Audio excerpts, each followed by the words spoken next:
Hey guys, so my therapist wants me to write a journal every day, and I'm not a journal guy, so I'm just gonna vlog about what I'm going through. So, as you know, I ended a 16-year relationship. My partner then went and slept with a bandmate who's a total dweeb and a loser, and a guy that she knew I hated. So it was purposely to hurt me, and it was purposefully betrayal. So that's what I'm dealing with. I'm sure many of you out there have dealt with this. I'm sure many of you like were in relationships and like walked into a room and found your partner like banging someone. I'm sure that's even more traumatic. Okay. So I'm sorry if that happened to you, but that didn't happen to me, but it's equally betrayal. So processing betrayal, I'll tell you what I learned. I've been processing betrayal for about 3 weeks. I've been heavily focused on it for a couple weeks and working on it with my therapist. And I've also been working on it through writings from the Eastern religions, Buddhism, Tao, things like that. So I've been trying to become, how do you say it, like a more enlightened soul from this, like try to learn something from this. Like what is what does this mean that I'm so hurt by betrayal? What's that say about me? You know, there's something in Tao where they talk about water flowing down a creek and there's a rock in the river and the water simply goes around the rock. The rock doesn't try to stop the water. The water doesn't try to move the rock.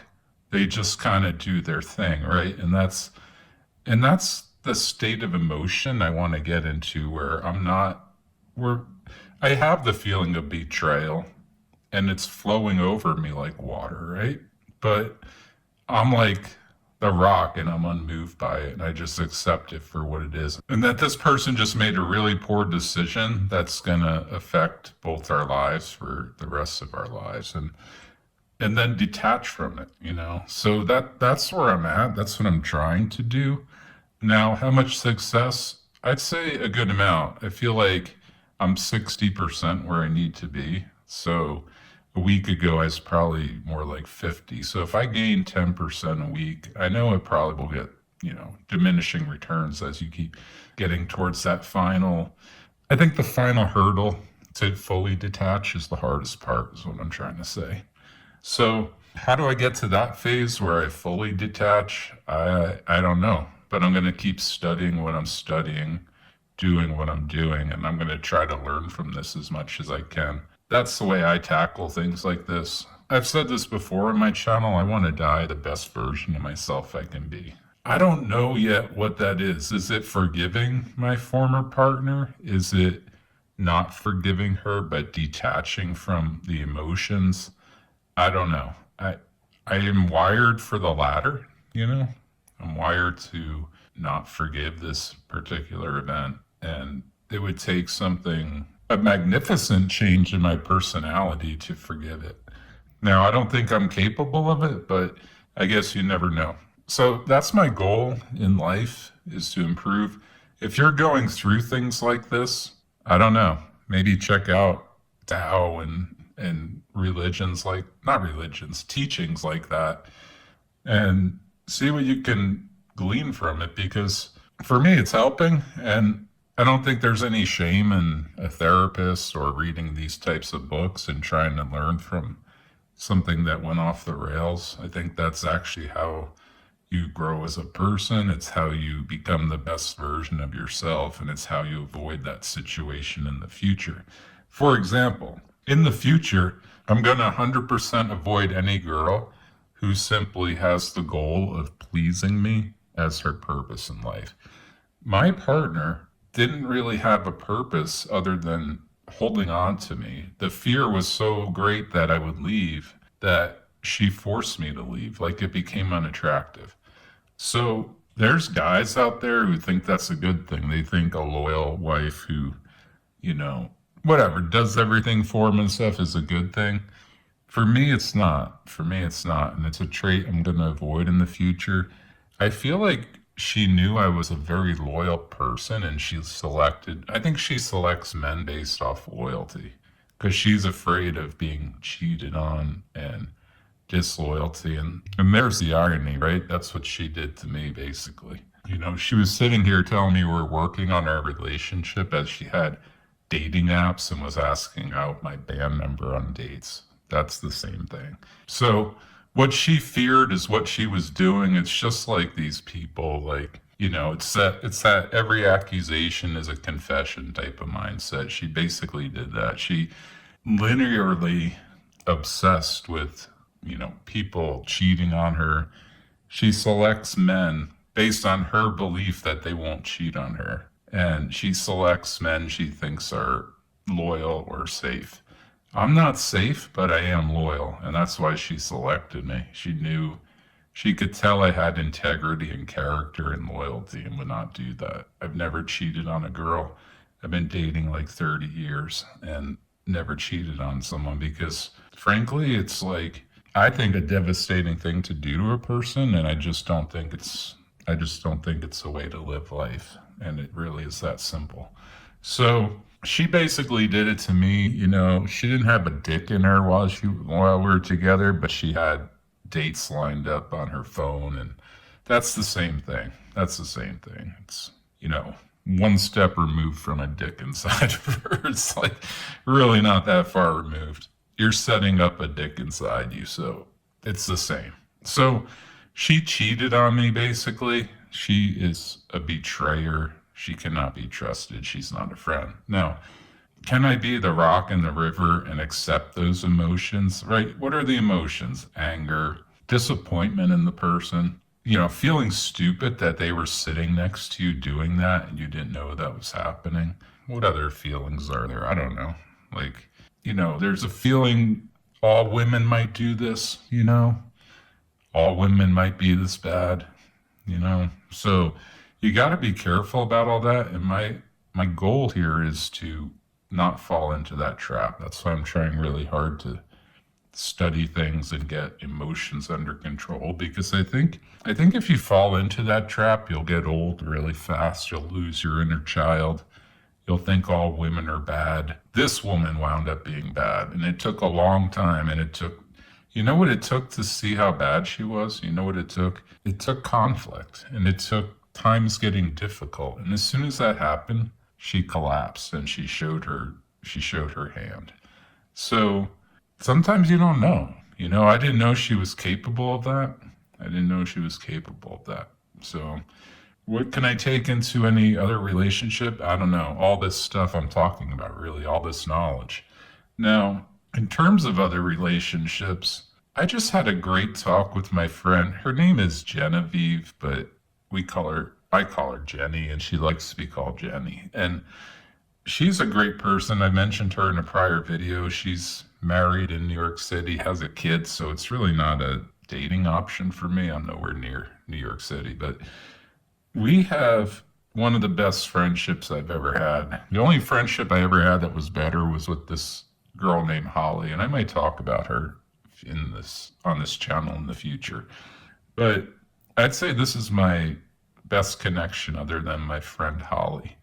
So this girl is amazing. If she wasn't married with a kid, I'd probably try to date her, actually. She's just that cool. And we just had one of the best conversations I've had in probably months. And we're talking about love, and I think she doesn't love her husband, basically. I feel like love is a thing that you actually can better attain it as friends.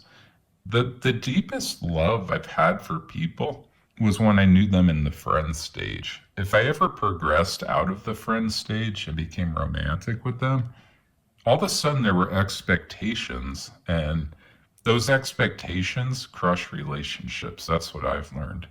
So, I'm in my late 40s. I'm trying to think what the next phase of life, what I want it to look like. And do I want another relationship is a valid question. The yes would be, yeah, someone to do things with, cozy on the couch, movie night. That's all fun, right? That's great. All that stuff, routine sex and all that with someone. Yeah. So all that is good, but on the flip side, the moment you do all that stuff, there's a whole set of expectations on you that kind of crush your soul. Like, you are no longer a free person. You can no longer do what you want, you know. Even if you're with the right person, I was with someone who was really a good fit for me. And even with that person, okay, let me clarify. She was a good fit for me until times got tough and I saw her true character. Then I realized she wasn't a good fit. But for years, she seemed like a good fit. And things were very smooth for many, many years. We didn't have a fight until like 3 years ago. We went 13 years without a fight. So yeah, but the thing is, like, I knew she was keeping tallies of things. Like, if she gave me a BJ and I didn't give her oral sex, then like that was a strike against me. And I have some pain I'm dealing with that makes that difficult sometimes. And so anyway, things like that, like keeping tallies of things, you know, her family was so strange. They would like hold it against people if they didn't wash the dishes after dinner, like things like that. She holds things against you, internalizes them. If you like criticize anything, she held it against me. And sometimes I was just trying to be constructive. That's what I was doing most of the time. I was just trying to, we're in a band and I was trying to be constructive about something, and she would hold it against me as me being overly critical of her, and like it ruins the friendship. That's my point. It ruins the friendship. So when I was talking to my friend Jenny today, I said, I think if you want true love, it might be best to just be friends with people. It might be. If you want something that is quasi love with expectations and conditions, then you might be better off in a relationship. But if you want true love, you're probably better off with a friend. So that was a revelation today. I love my friend Jenny. I don't know if I wish she were single, because I feel like if I dated her, it would ruin the friendship. So I don't know if I wish she were single. Honestly, yeah. Yeah, I can't tell. And my gut is that it would be great for a while. Then all these expectations and little nitpicking and all this stuff of relationships would settle in. And even if none of that stuff sets in, there's still the lack of freedom that is part of every relationship. Like right now, I can literally do anything I want. And even if you're with the coolest person, you can't always do everything you want, no matter what. So you lose some freedom. You're sacrificing something by getting involved with the person. So what do you guys think? How are you viewing, what age are you guys at? I don't know who's even watching my channel. What age are you at? How do you view relationships? How do you view everything I just said? And don't say stupid shit like women are all hoes and hoflation. Like someone left a retarded comment like that in my prior comment section. I don't need incels here. This is not an incel channel. I'm an alpha. I'm not an incel. I've been with over 40 women, and that's considering I was locked up for 20 years with long-term relationships where I didn't cheat.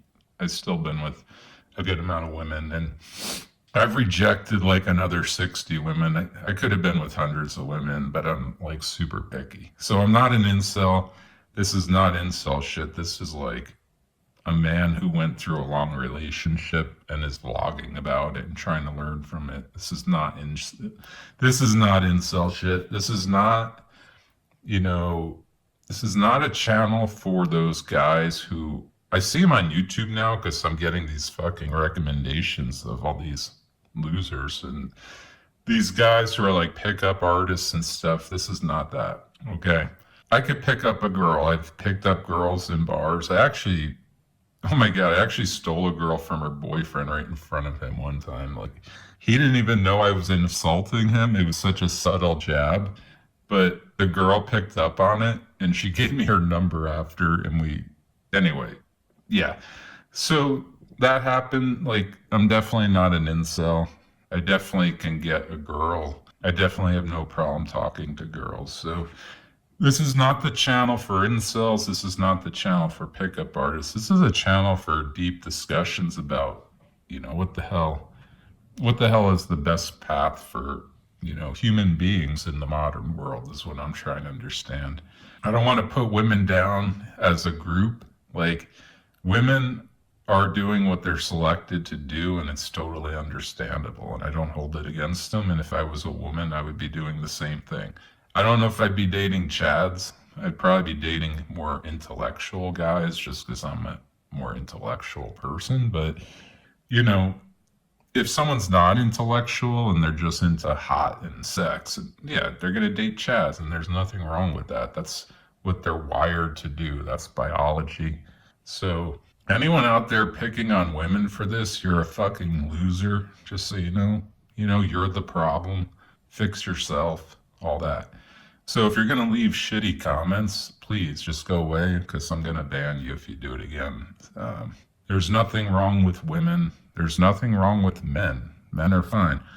This is the thing. Like, modern men are all pissed off because they want to be providers and women don't need it. They got their own jobs and shit. Well, you're going to have to figure something else out. Become more interesting.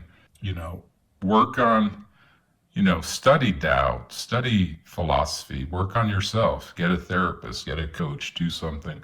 Figure out how to not let it affect you and go dominate the world in some other way. And that's the way to do it. That's my goal. Now, do I want to do it with another person is the question. I mean, I have in my mind a vision of the girl I want. I know this is the thing. You can envision a unicorn in your mind. Does it mean a unicorn exists? I mean, it doesn't, right? Quantum physics says anything that can exist does exist. So a unicorn technically must exist in some universe. But my point is, just because we can think of something doesn't mean it exists. I could think of the person I want to be with. What are the odds I find that person? Now, then you have to ask yourself, do you want to settle? That's the follow-up question. Because that person, it's going to be hard to find them. And then if you find them, you have to attain them, right? You have to win them over. And so it's not just finding them, you have to attain them, right? So that's a tall task. That's a tall order. I can envision what I want. I just don't know if I could find it and attain it. That's a tricky thing. So what do you do in that case? Do you settle? Do you find those traits in friends and just have a big network of friends, and you get bits and pieces from each one? And as a composite, it's like Voltron, right? All form the head. It's like Voltron, and you just piece them all together and you get a composite. I mean, that's an option. And that's something I'm considering because I get a lot from my friend Jenny. She's great. I get like 90% of what I need in a friendship from this one girl. She's awesome. So, and like I said, if I date her, it probably all fall apart. So do you stay friends? Do you piece friends together and make a composite is a good question. Let me know what you think about that idea too. That might be the path for men in the modern age. Women don't really need us. So that's just the reality of it. And it's really no one's fault. It's just the way society has progressed. So let me know what you think about all this. This started out as just vlogging about thoughts and it kind of went on a tangent. So sorry about that.